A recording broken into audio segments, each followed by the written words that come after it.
Alright, so here's our hammer assembly. And we're going to try and mark this so we can get a straight cut across both sides. Obviously, whoever did this job didn't. Looks like they just took either took it to a grinder or they took a handheld grinder to it. Maybe a Dremel, I don't know. Anyway, so first thing we're going to do is we're going to take this magic marker. We're going to mark the sides of the hammer just to color them.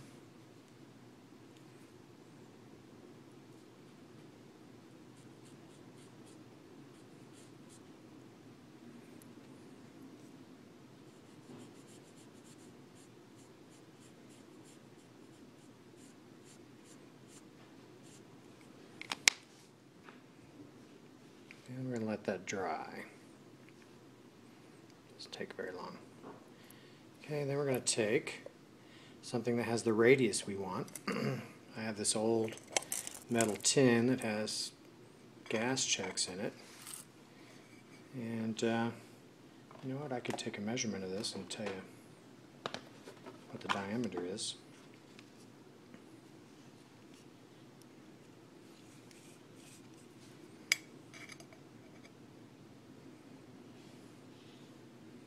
It's like about 2 3/4 inches. It's close enough. And that seems to work well because I've done one of these before. Alright, so what we do is kind of line up where we want the top and the bottom to end up. Bottom we want to end up right in this area right here. So this radius kind of goes into the next radius. And of course the top has already been determined for us because they went a little too far right there. So we're going to leave as much of that as we can. You could try and blend it in after. So basically, you take this little metal scribe and we get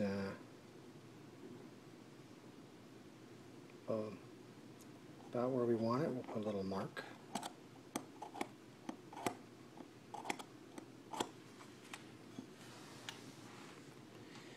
Now I've got a reference line there where we want to start.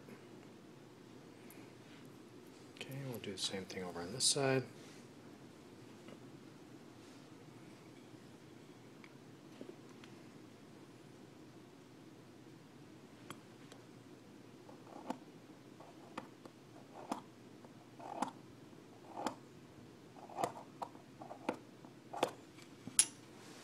So we've got both sides marked now. And then what we're going to do is, I won't be showing you this because it's way too noisy. Okay, since it's way too noisy to take you out to the shop and grind this on the bench grinder, we're going to do all that off camera.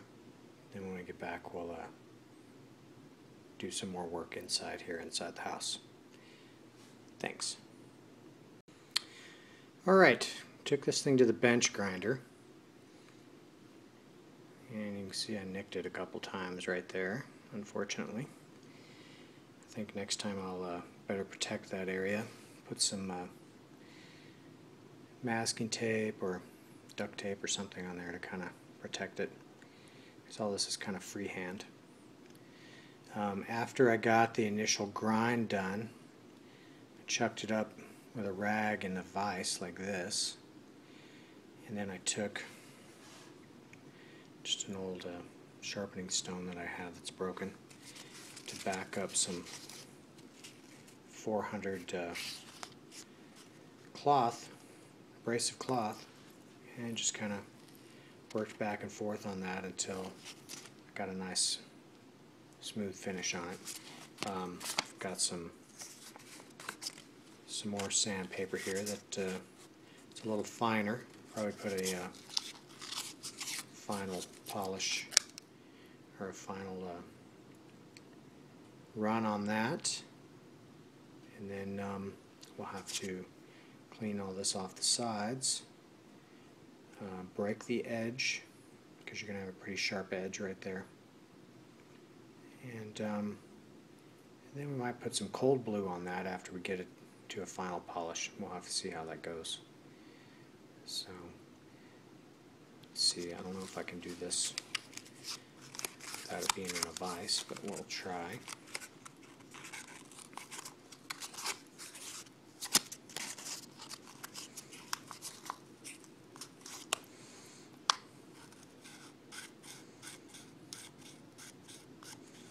You just want to kind of try and keep it on there square. That's the whole thing, is we're trying to square it up because this thing was ground at an angle.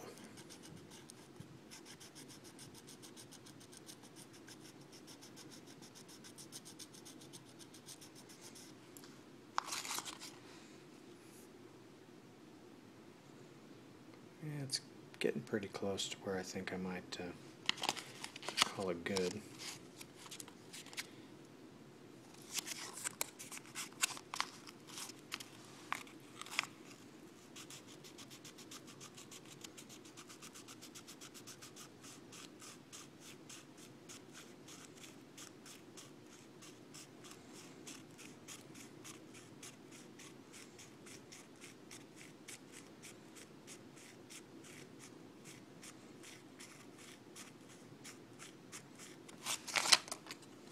And you kind of get the idea. The more time you spend getting that final polish done, the better it's going to turn out. Still not perfect because it was ground a little too far, a little too high up here. So I'm just going to make the best of a bad situation and hopefully get a nice serviceable gun out of it. I'm going to go ahead and take this stone and break the edge of this.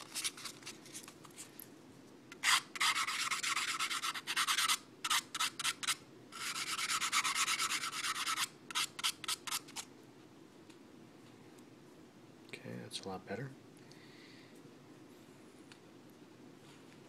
And I'm going to grab some solvent, see if I can get that magic marker off of there. Otherwise we may just run some polish on that too when we do this and clean the rest of it off. So we'll be right back. Alright, so just took some alcohol, just kind of poured a little bit of it in the cap. This seems to take most all that magic marker off.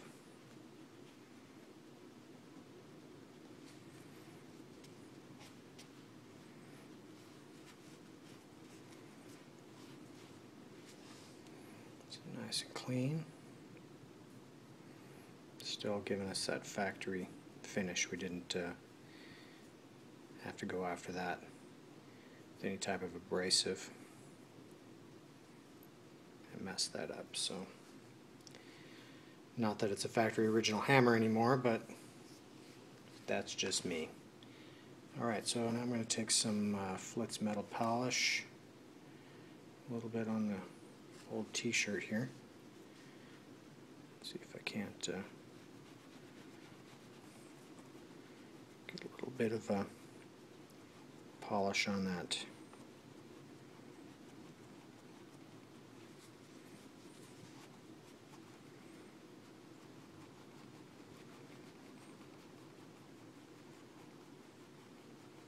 Applying quite a bit of pressure to it, just kind of rubbing it back and forth.